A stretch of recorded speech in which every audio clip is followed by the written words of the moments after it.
옛날 말에 호랑이에게 물려가더라도 정신을 차려야 된다, 이런 말이 있습니다. 옛날 사람들에게 있어서 가장 무섭고 강한 존재는 호랑이입니다. 어떻게 보면 우리 인생은 오늘 정말 여러분 삶이 호랑이에게 물려가는 인생과 같이 앞으로 여러분의 인생이 어떻게 될 것인가, 이 불안한 요소들이 없지 않아 많이 있습니다. 세상이 얼마나 요즘 무섭고 힘든 세상입니까? 호랑이에게 물려가는 인생 같은 고통이 우리에게 있지 않습니까?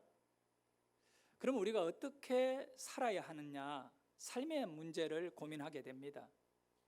저는 그렇게 생각합니다. 옛 어른들의 말이 아주 중요합니다. 정신을 차려야 됩니다. 지금 우리 이 세상을 살면서 정신을 차려야 됩니다. 이 말의 의미는, 정신을 차린다는 이 말의 의미는 뭐냐 하면 지혜를 가져야 된다는 겁니다. 비록 내가 호랑이에게 물려가더라도 지혜를 가지게 되면 벗어날 수 있다는 것입니다. 사랑하는 성도 여러분, 오늘 우리가 읽은 말씀 시편 91편 11절의 말씀은 하나님을 믿는 여러분에게 너무나 큰 힘이 되는 말씀입니다. 같이 한번 크게 읽어볼까요? 그가 너를 위하여 그의 천사들을 명령하사 내 모든 길에서 너를 지키게 하심이라. 여러분이 늑대를 만나든 사자를 만나든 호랑이를 만나든 여러분의 길에 악한 존재를 만나더라도 그가, 하나님께서 너를 위하여 그의 천사를 명령해 가지고 너의 가는 인생의 길에 너를 지켜주시도록 호위무사 경호원을 늘 보내주신다. 하나님을 믿는 여러분들에게 우리 하나님은 당신의 천사를 보내주신 것입니다. 일을 하다 보면 실패하기도 하고 성공하기도 합니다. 우리 모두가 성공하고 싶지만 사실은 실패한 사람들이 더 많은 것을 알게 됩니다. 사랑하는 여러분 성공해야 되지 않습니까? 가정도 직장도 자녀들도 성공해야 되지 않겠습니까? 그러면 거기에 가장 필요한 것이 뭔가요? 저는 그렇게 생각합니다. 지혜가 있어야 된다고 믿습니다. 호랑이에게 물려가더라도 지혜만 있으면 살아남고, 우리 자녀들 건강이 부족하고 또 이 지식이 좀 부족하더라도, 그런 가운데 있더라도 이 지혜는 하나님이 주시는 것입니다. 지혜를 가지게 되면 여러분도 여러분의 가족들도 다 성공하게 된 줄 저는 믿습니다. 그렇기 때문에 이 세상에서 가장 위대한 가치는 지혜입니다. 왜냐하면 호세아 선지자에 보면 6장 3절에 하나님을 알아야 된다고 말합니다. 자, 우리 같이 한번 크게 읽어봅니다. 시작. 우리가 여호와를 알자, 힘써 여호와를 알자. 그의 나타나심은 새벽빛같이 어김없나니 비와 같이 땅을 적시는 늦은 비와 같이 우리에게 임하시리라 하니라. 우리가 온 힘을 다해서 하나님을 알아야 되는 이유가 뭐냐 하면, 비가 내리면 땅이 젖어드는 겁니다. 그리고 땅에 이 수분이 공급되어 식물들이 확 힘을 얻어가지고 자라게 되는 거거든요. 그와 같이 우리 지식에는, 우리의 판단에는 하나님을 알게 되면 지혜를 가지게 되는 것입니다. 비가 내리듯이 하나님을 아는 만큼 우리의 지혜는 높아지는 것이거든요. 그래서 어떻게 여러분이 지혜를 가질 수 있느냐라고 했을 때 간단하고 명료하게 하나님을 아는 것이 지혜다. 왜 그러냐 하면 우리가 이 우상을 섬기는 자들, 무속 종교에 빠져 있는 사람들의 단적인 특징이 뭐냐 하면 자기가 섬기는 신을 잘 몰라요. 그냥 맹목적으로 믿어버리거든요. 만약에 교회 다니는 성도들이 하나님을 잘 모르고 막 열심을 낸다고 했을 때 그것은 무속입니다. 그것은 우상입니다. 여러분은 하나님을 뚜렷이 알고 그분을 경배하고 그분을 예배해야 됩니다. 하나님 잘 모르면서 열심 내면 그거 잘못된 신앙이에요. 열심 내지 말라는 것이 아니라 하나님을 아는 일에 열심을 가져야 돼요. 그러면 여러분에게 하나님을 잘 알 수 있는 길을 알려드리겠습니다. 그것은 바로 우리에게 보내주신 예수님을 알면 됩니다. 예수님은 여러분을 위하여 십자가에서 죽으셨습니다. 그리고 여러분이 죽어야 되고 여러분이 해결해야 될 죄 문제를 우리 예수님이 해결해 주셨다는 것을 알아야 되는 것입니다. 그렇기 때문에 여러분의 인생에는 오직 예수, 하나님께 나아가는 길은 예수밖에 없다는 사실을 알고 우리는 예수를 믿고 예수를 영접하고 예수를 날마다 외쳐야 되는 것입니다. 사랑하는 성도 여러분, 그렇기 때문에 예수를 아는 것이 하나님을 아는 것이고, 예수는 십자가의 죽음으로 끝난 것이 아니라 그는 죽음에서 부활하시고 살아나신 살아계시는 나의 주님인 겁니다. 그래서 에베소서 4장 13절에는 정확하게 말씀합니다. 읽어봅니다. 시작. 우리가 다 하나님의 아들을 믿는 것과 아는 일에 하나가 되어 온전한 사람을 이루어 그리스도의 장성한 분량이 충만한 데까지 이르리니. 여러분이 하나님의 아들을 알게 되면 이 믿음이 충만하게 자라나는 것입니다. 할렐루야. 하나님의 아들 예수, 그분을 아셔야 합니다. 그러면 우리가 어떻게 하나님을 알게 되는가라고 했을 때에 하나님을 아는 지식은 하나님의 아들을 알 때에 가능하다. 예수님께서는 나는 길이요 진리요 생명이라 하셨습니다. 이 길은 뭐냐 하면 저를 따라합니다. 하나님을 아는 길이다. 그 하나님을 알고 싶어요. 우리가 그렇게 할 때에 이 무속신앙에 빠지지 않고 우상에 빠지지 않거든요. 하나님을 알게 되면, 은혜의 하나님을 알게 되면, 그런데 그 하나님을 아는 길은 오직 예수밖에 없습니다. 예수 더 알기 원하네. 정말 예수를 알아야 됩니다. 예수는 하나님을 아는 유일한 길입니다. 그 여러분은 심령에 그 예수 그리스도의 은혜, 우리 주님을 깊이 개개인의 심령과 인격적으로 만나시고 삶으로 만나야 됩니다. 요한복음 14장 9절의 말씀을 같이 읽도록 합니다. 예수께서 이르시되 빌립아, 내가 이렇게 오래 너희와 함께 있으되 내가 나를 알지 못하느냐? 나를 본 자는 아버지를 보았거늘 어찌하여 아버지를 보이라 하느냐? 여러분, 빌립이라고 하는 이 제자가 하나님을 좀 보여달라고 했던 겁니다. 안타깝게도 예수님은 빌립에게 얘기합니다. 야, 아직도 네가 못 깨달았느냐? 나를 본 자는 아버지를 보았다. 성도 여러분, 우리는 예수를 만났다면 이제 하나님을 만난 것입니다. 우리 예수님은 하나님 자신이 인간의 몸으로 이 땅에 오신 분이십니다. 그러므로 신앙에 있어서 아는 것, 믿는 것, 만나는 것, 이 세 가지는 하나입니다.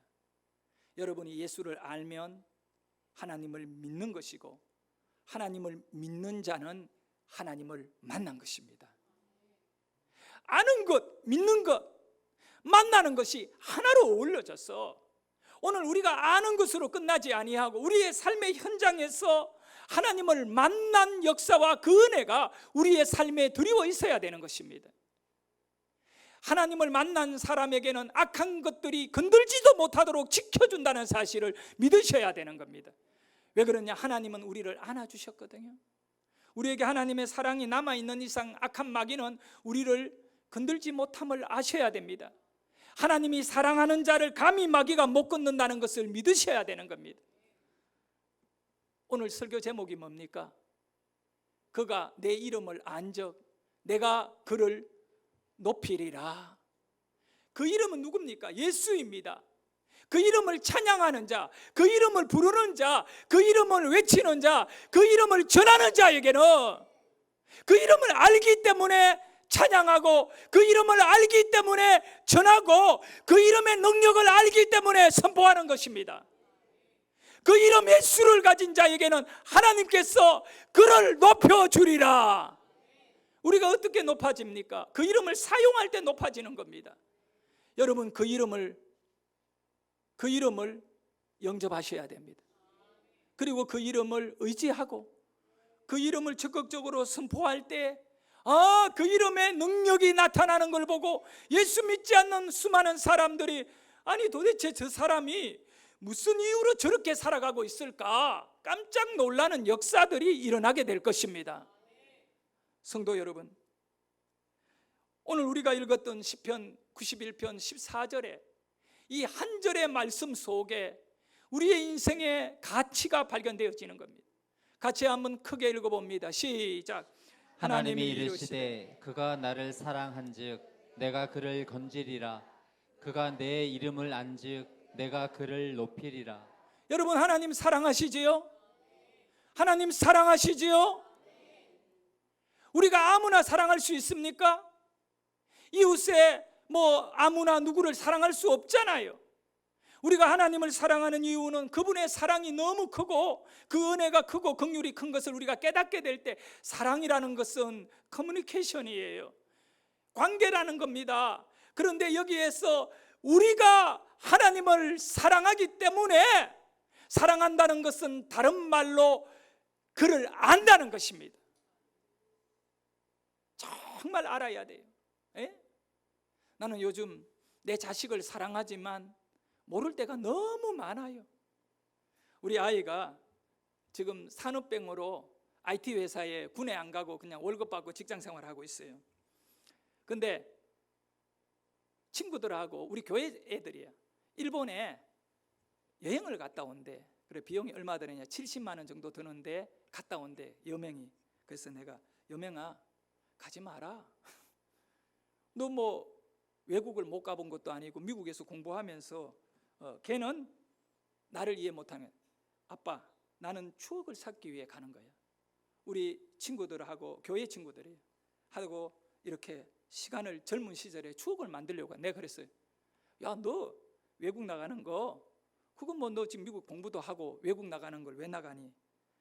이러니까 걔가 막 화가 나는지 나보고 그러다, 아빠 내 돈 갖고 내가 나가는데 왜 아빠가 간섭이야? 내가 막 충격을 받았어요. 내가 섭섭한 거는 우리 아들에게, 야 여명아 밥 먹으러 한번 가자. 밥 사주고 싶어가. 싫어. 한 번도 나와 여행을 안 가는데 돈 써가면서 친구들하고 가겠다는 것이 내가 섭섭해서 한 거예요. 근데 이 아이가 하는 말이, 내 돈 갖고 내가 가는데 아빠가 왜 그래? 내가 여기까지 올라왔어요. 이놈 자식아, 네가 공부하는 거 내가 안 주면 네가 어떻게 미국에 비행기표를 끊으며 어떻게 등록금을 낼 것이며, 말하고 싶은데 그것까지 말해보면 말할 수 없는 상처를 받을 것 같아. 그냥 아빠 말에 순종해야지 라고 했는데 어제 그렇게 대판 싸웠어요. 내가 모르겠어요. 내 아이지만 내가 모르겠어요. 사랑은 뭡니까? 아는 것이에요. 아는 거다고요. 정말 잘 모르겠어요, 나는. 우리 아이가. 그러니 아이에게 상처를 주는 거예요, 제가. 아이는 저에게 상처를 주는 거예요. 아빠 마음 몰라요, 걔는. 내가 뭘 원하는지. 여행 가는 근본적인 이유가 아니라 나하고는 한 번도 밥도 안 먹어주며 친구하고 그래 며칠 가느냐, 여기에 상처를 받은 나이였고, 걔는 또 아빠가 요즘 시대에 봉건주의도 아니고 조선시대도 아닌데 이게 뭐냐, 원통해 하는 아이. 서로 몰라요. 그러니까 갈등이 있잖아요. 이 말씀에, 14절 말씀에 그가 나를 사랑한 적. 여러분, 예수 사랑함, 그것은 그가 나의 이름을 뭐한 적? 안 적. 그 이름을 안다는 것은 그분의 존재를 아는 것을 의미하는 것입니다. 여러분이 예수의 존재를 알아야 됩니다. 그 존재가 없는 인생은 비참한 인생이라는 걸 알아야 되는 것입니다. 그 존재의 이름, 예수의 이름의 영광과 구원의 능력을 아는 자는 내가 그를 높여주리라. 우리가 높아지고 싶어 높아지는 것 아닙니다. 우리 하나님이 여러분을 높여주셔야만이 여러분의 인생은 가치가 있는 겁니다. 그 악한 것들, 마귀, 사탄, 귀신들이 여러분을 못 건듭니다. 여러분이 높아져 있다는 것은 하나님이 지킨다는 것을 의미하는 것입니다. 그래서 너의 가는 길에 그가 그의 천사를 명하여 지켜주리라. 이 말씀 11절의 말씀이 14절하고 하나인 것입니다. 성도 여러분, 하나님께서 높여주시는 인생, 저는 그렇게 생각합니다. 이 말씀을 준비하다가 갑자기 내 가슴 속에 찬양이 하나 고백되어지기 시작했습니다. 예수라고 하는 찬양입니다. 우리 같이 한번 1절만 힘있게 불러보도록 합니다. 슬픈 마음이 있는 자, 몸과 영혼 병든 자 누구든지 부르시오. 예수 이름 부르시오. 슬픈 마음이 있는 자, 몸과 영혼 병든 자 누구든지 부르시오. 예수 이름 부르시오. 그 이름을 믿는 자, 그 이름을 부르는 자, 그가 어떤 사람이든 그는 구원 얻으리. 아멘. 예수 오 능력의 그 이름 예수 나의 처부르네. 예수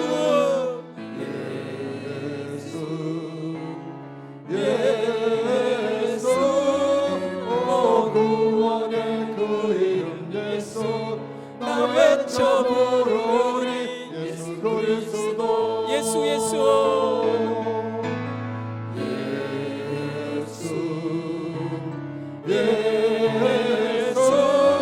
오 능력의 그 이름 예수 나 외쳐 부르네. 예수 오 구원의 그 이름 예수 나 외쳐 부르니. 예수 그리스도. 여러분의 인생의 고백과 찬양이 여러분의 구원의 생명이신 예수이기를 축복합니다. 자, 그러면 예수 이름 부르는 자에게는 하나님이 지혜를 부어주시는 겁니다.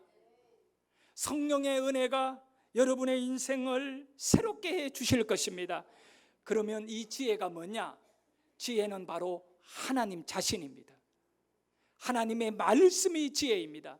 그렇기 때문에 말씀 가운데 보면 잠언 9장 10절에 보면 놀라운 사실을 여기에 담아 놓았습니다. 다 같이 한번 읽어봅니다. 시작. 여호와를 경외하는 것이 지혜의 근본이요 거룩하신 자를 아는 것이 명철이니라. 명철이 뭐냐?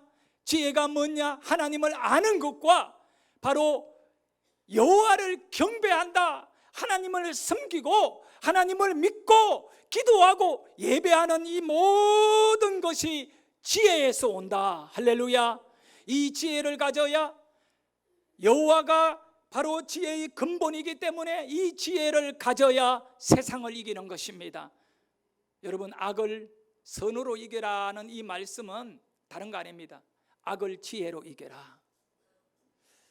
정말 우리 교회에서 한 14년 전에 총신대학교 설교학 교수였던 유억열 목사님이, 내가 미국에서 공부를 하고 있을 때 그때 오셔서 한 5주를 주일 예배 1, 2, 3부 설교를 해주신 교수님이 계십니다. 여러분, 오래된 교인은 아마 기억하실 겁니다.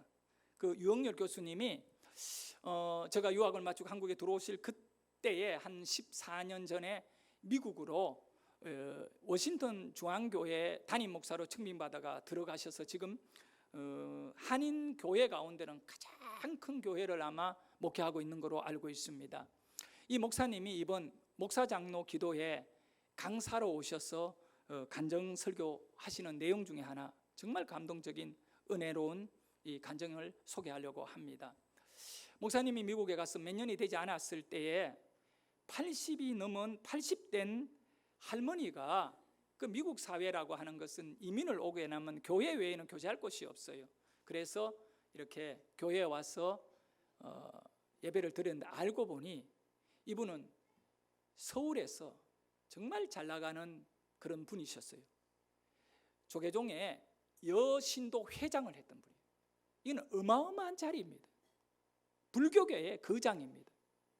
그런데 아들이 서울대 법대를 졸업하고 한국 변호사, 미국 변호사를 다 가지고 그 미국의 수도 워싱턴에서 유명한 변호사로 있어요. 그래서 이제 노년에 남편과 함께 이 할아버지 할머니가 아들이 있는 쪽으로 이민을 온 겁니다.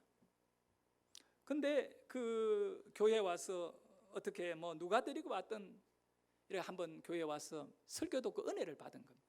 그리고 깜짝 놀라신 겁니다. 이분이, 야, 그 예수, 저 목사님이 설교하는 저 예수를 내가 만나야겠다. 실존하는 존재자다면 나를 만나줄 것 아니냐, 나 한번 만나야겠다. 그리고 목사님에게 찾아와서 예수 만나게 해달라고 한 거예요. 그러니까 목사님이 예배에 오십시오. 우리 주님 말씀 가운데 거하시는 분이십니다. 그 얘기를 듣고 이분이요, 그 다음 날부터 집에서 교회까지가 굉장히 먼 거리입니다. 그런데 80이 넘은 노인이 차를 잘 못 모니까 우버 택시를 불러가 눈이 오나 비가 오나 어떤 날이든 간에 하루도 안 빠지고 매일매일 교회 새벽에 나와서 기도하며 예수 만나게 해달라는 거예요. 예수 만나게 해달라는 거예요. 근데 그것을 쳐다보는 목사님 입장에도 너무 안타까운 거예요. 그 늙은 할머니가 그 예수를 만나려고 그렇게 열심을 내는데 1년이 지나고 2년이 지나는데 이 할머니는 포기하지 않고 예수 만나야 된다. 예수님 만나주세요. 예수님 만나주세요 한 겁니다. 3년이 지났대요. 어느 날 새벽에 교회에 나왔는데 교회 문 안에 딱 들어오는데 강력한 빛이 이 할머니에게 비춰버리는데 주위 사람들은 아무도 못 봐요. 혼자 할머니 그 자리에 쓰러졌는데, 그리고는 이 할머니에게 뚜렷한 음성이 들립니다. 사랑하는 딸아, 내가 너를 사랑한다. 내가 너를 사랑한다. 내가 너를 사랑한다. 그 할머니는 그 자리에서 눈물의 통곡을 하면서 성령의 뜨거운 불길로 온몸이 불덩이같이 만들어져요. 그리고 이제는 주님을 만난, 내가 너를 사랑한다. 그래서 그날 이후 목숨 걸고 그 견고한 남편을 데리고 교회로 온 것입니다. 그리고 열심을 내는데 이 교회가 아프리카 선교를 가게 됩니다. 근데 이 할머니가 내가 늦지막이 이렇게 주님을 만나고 했는데 그냥 구원받고 천국 가면 부끄럽다. 선교 현장에 가서 내가 조금이라도 선교를 해야 된다. 돈만 보내는 것이 아니라 내 몸을 가겠다 하면서 젊은 사람들도 가기 힘든 그 아프리카 오지 선교지에 본인이 가겠노라고 신청을 해버린 거예요. 목사님도 볼 때 이게 걱정이 되는 거예요. 그런데 아들이 교회 쪽에다가 어머니 선교여행 못 가게 하세요. 그런데도 어머니가 포기 안 하니까 공식적으로 이 아들, 유명한 변호사가 법적인 레터를 만들어가지고 공정을 해가지고 목사님에게 정식으로 보냈어요.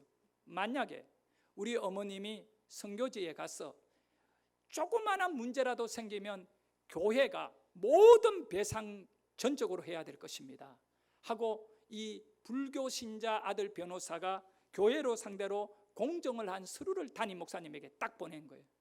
그 담임 목사님 입장에서는 할머니를 불러놓고 아드님이 이렇게까지 하는데 아니대.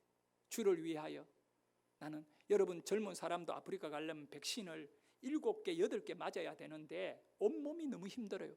그런데 그 나이 드신 할머니가 그 백신을 다 맞고 아프리카로 간 겁니다. 그리고 헌신하고 충성하고 돌아온 것입니다. 근데 이 할머니의 눈물의 기도는 뭐냐면, 내가 정말 악한 마귀 사탄에게 사로잡혀 가지고 젊은 시절 그 절을 출입하면서 불교 여신도 회장하면서 서울대 법대 나온 이 아들을 절에 데리고 다니고 이러다 보니 이 아들이 완전히 불교 신자가 된 거예요. 그래 어머니가 교회 가는 것을 그렇게 싫어하고 방해하고 그랬는데, 이 어머니의 마지막 기도는 내 아들 구원해 주십시오. 내 아들 살려 주십시오. 예수님 나를 만나셨는데 내 아들 만나 주세요. 눈물의 기도를 이제 새벽마다 교회에 나와가 드리기 시작합니다. 너무 감동적인 이 일은, 이 아들이, 이 불교 신자 변호사 아들이요, 어떻게 되었느냐?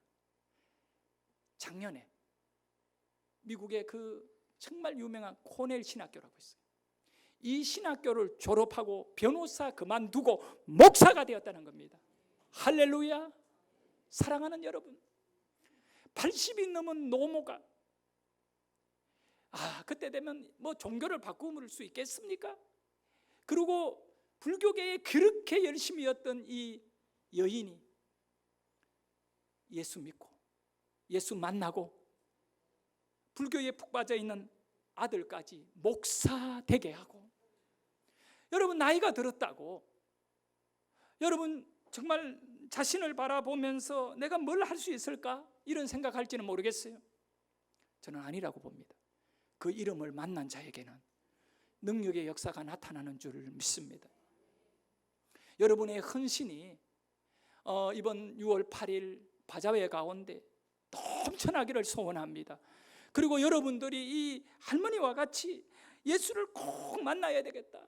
그분이 장로님이든 그분이 권사님이든 그분이 집사이든 간에 여러분은 개인적으로 주님을 만나시기를 소원합니다. 새벽마다 하나님께 나와 기도하며 하나님 나 만나달라고, 그렇게 할 때 기적의 주님이 여러분 만나주시기를 원하고 여러분의 인생에 큰 역사들이 일어나기를 소원합니다.